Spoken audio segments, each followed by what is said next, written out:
सीताराम।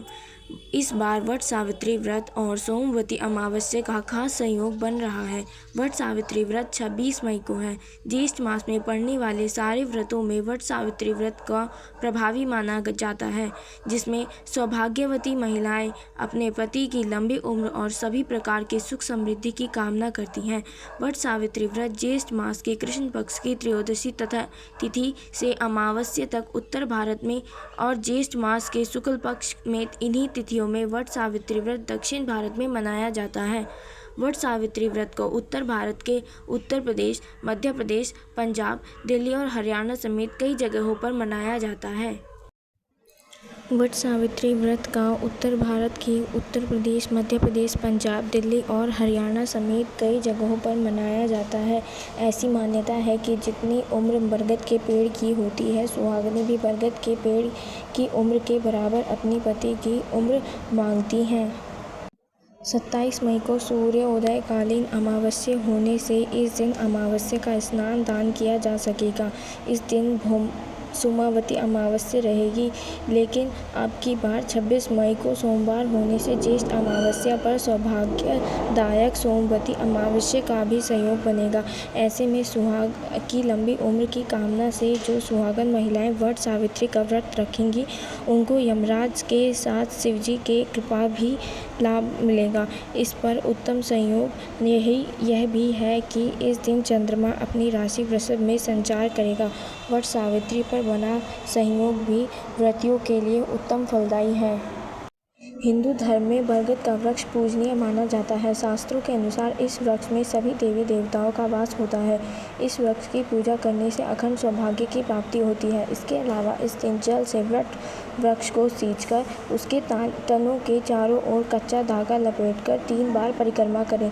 इस दिन महिलाएं व्रत रखकर वट वृक्ष के पास जाकर धूप दीप नैवेद्य आदि से पूजा करती हैं। साथ ही रोली और अक्षत चढ़ाकर वट वृक्ष पर कलावा बांधती हैं और हाथ जोड़कर वट वृक्ष की परिक्रमा करती हैं, जिससे उनके पति के जीवन में आने वाली बाधाएं दूर होती हैं, लंबी उम्र की प्राप्ति होती है। वह सोमवती अमावस्या पर स्नान दान, पितरों की पूजा और धन प्राप्ति का खास उपाय भी किए जाते हैं। अमावस्या तिथि के दिन महिलाएं बांस की टोकरी में सप्तधान्य के ऊपर ब्रह्मा और वट सावित्री और दूसरी टोकरी में सत्यवान एवं सावित्री की प्रतिमा स्थापित करके वट के समीप जाकर पूजन करती हैं। साथ ही इस दिन यम की भी पूजन करती हैं और वट की परिक्रमा करते हुए समय 108 बार वट वृक्ष में कलावा लपेटा जाता है। मंत्र का जाप करते हुए सावित्री को अर्घ्य दिया जाता है। वही सौभाग्य पिटारी पर पूजा सामग्री किसी योग्य साधक को दी जाती है। इस व्रत में सत्यवान और सावित्री की कथा का श्रवण किया जाता है। पूजन सामग्री। वट सावित्री व्रत की पूजन सामग्री में सावित्री सत्यवान की मूर्ति, धूप दीप, घी, बांस की पंखा, लाल कलावा, सुहाग का सामान, कच्चा सूत, चना, बरगद का फल, जल से भरा कलश आदि शामिल करना चाहिए। इस दिन प्रातः काल घर की सफाई कर नित्य कर्म से निवृत्त होकर स्नान करें। इसके बाद पवित्र जल का पूरे घर में छिड़काव करें। बांस की टोकरी में सप्तधान्य भरकर ब्रह्मा की मूर्ति की स्थापना करें। ब्रह्मा को वाम पार्श्व में सावित्री की मूर्ति स्थापित करें। इसी प्रकार दूसरी टोकरी में सत्यवान तथा सावित्री की मूर्ति स्थापना करें। इन टोकरियों को वट वृक्ष के नीचे ले जाकर रखें। इसके बाद ब्रह्मा तथा सावित्री का पूजन करें। अब सावित्री और सत्यवान का पूजन करने से बड़ की जड़ में पानी दें। पूजा में जल, मौली, रोली, कच्चा सूत, भिगोए हुए चना, फूल तथा धूप का प्रयोग करें। जल से वट वृक्ष को सींचकर उसे तने के चारों ओर कच्चा धागा लपेटकर 3 बार परिक्रमा करें। बड़ के पत्तों के गहने पहनकर वट सावित्री की कथा सुनें। भीगे हुए चनों का बायना निकालकर नगद रुपए रखकर अपनी सास के पैर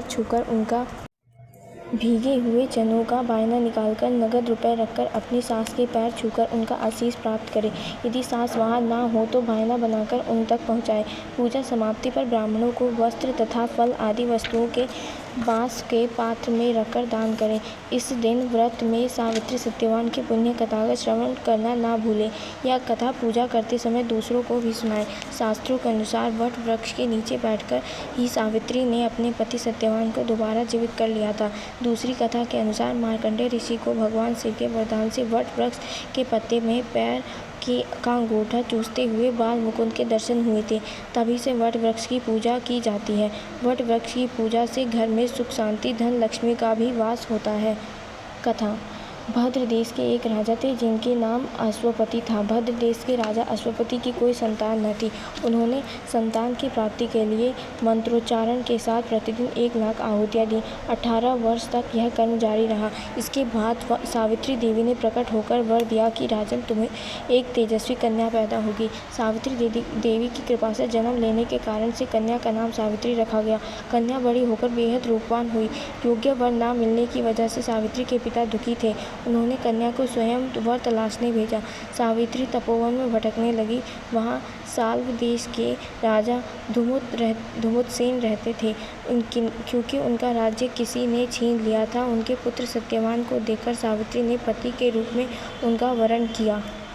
ऋषि नारद जी को जब यह बात पता चली कि तो वह राजा अश्वपति के पास पहुँचे और कहा कि हे राजन, यह क्या कर रहे हैं आप? सत्यवान गुणवान है, धर्मात्मा है और बलवान भी है, पर उसकी आयु बहुत छोटी है।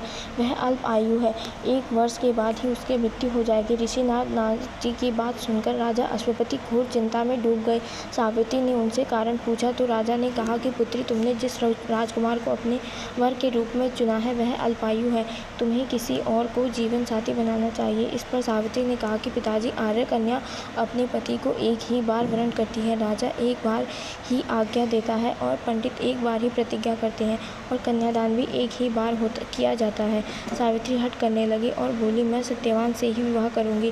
राजा अश्वपति ने सावित्री का विवाह सत्यवान से कर दिया। सावित्री अपने ससुराल पहुँचते ही सास ससुर की सेवा करने लगी। समय बीतता चला गया। नारद मुनि सावित्री के वो पहले ही सत्यवान की मृत्यु के दिन के बारे में बता दिया था। वह दिन जैसे जैसे करीब आने लगा, सावित्री अधीर होने लगी। उन्होंने 3 दिन पहले ही उपवास शुरू कर दिया। नारद मुनि द्वारा कथित निश्चित तिथि पर पितरों का पूजन किया। हर दिन की तरह सत्यवान उस दिन भी लकड़ी काटने जंगल चले गए। साथ में सावित्री भी गई। जंगल में पहुंचकर सत्यवान लकड़ी काटने के लिए एक पेड़ पर चढ़ गए। तभी उसके सिर में तेज दर्द होने लगा। दर्द से व्याकुल सत्यवान पेड़ से नीचे उतर गए। सावित्री अपना भविष्य समझ गई। सत्यवान का सिर को गोद में रखकर सावित्री सत्यवान का सिर सहलाने लगी। तभी वहां यमराज आते दिखे। यमराज अपने साथ सत्यवान को ले जाने लगे। सावित्री भी उनके पीछे चल पड़ी। यमराज ने सावित्री को समझाने की कोशिश की। यह विधि का विधान है, लेकिन सावित्री नहीं मानी। सावित्री की निष्ठा और पति परायणता को देखकर यमराज ने सावित्री से कहा कि हे देवी, तुम धन्य हो, तुम मुझसे कोई भी वरदान मांगो। सावित्री ने कहा कि मेरे सास ससुर वनवासी हैं, अंधे हैं, उन्हें आप दिव्य ज्योति प्रदान करें। यमराज ने ऐसा ही होगा, जाओ अब लौट जाओ। लेकिन सावित्री अपने पति सत्यवान के पीछे पीछे चलती रही। यमराज ने कहा, देवी तुम वापस जाओ। सावित्री ने कहा भगवान, मुझे अपने पतिदेव के पीछे पीछे चलने की कोई परेशानी नहीं है। पति के पीछे चलना मेरा कर्तव्य है। यह सुनकर उन्होंने फिर से उसे वरदान के लिए कहा। सावित्री बोली, हमारे ससुर का राज्य छीन गया, उसे पुनः वापस दिला दीजिए। यमराज ने सावित्री को यह वरदान भी दे दिया और कहा, अब तुम लौट जाओ। लेकिन सावित्री पीछे चलती रही। यमराज ने सावित्री को तीसरा वरदान मांगने को कहा। इस पर सावित्री ने 100 संतान और सौभाग्य का वरदान मांगा। यमराज ने इसका वरदान भी सावित्री को दे दिया। सावित्री ने यमराज से कहा कि प्रभु, मैं एक पतिव्रता पत्नी हूँ, आप अपने मुझे पुत्रवती होने का आशीर्वाद दिया है। यह सुनकर यमराज को सत्यवान के प्राण छोड़ने पड़े। यमराज अंतर्ध्यान हो गए और सावित्री उस वट के वृक्ष के पास आ गई जहाँ उसके पति का मृत शरीर पड़ा था। सत्यवान जीवित हो गया और दोनों खुशी खुशी अपने राज्य की ओर चल पड़े। दोनों जब घर पहुंचे तो देखा कि माता पिता को दिव्य ज्योति प्राप्त हो गई है। इस प्रकार सावित्री सत्यवान चिरकाल तक राज्य सुख भोगते रहे। अतः पतिव्रता सावित्री के अनुरूप ही प्रथम अपने सास ससुर को उचित पूजन करने के साथ ही अन्य विधियों को प्रारंभ करें। वट सावित्री व्रत करने से, इस कथा को सुनने से उपासक के वैवाहिक जीवन और जीवन साथी की आयु पर किसी प्रकार का कोई संकट नहीं आता और आया हुआ भी टल जाता है। धन्यवाद।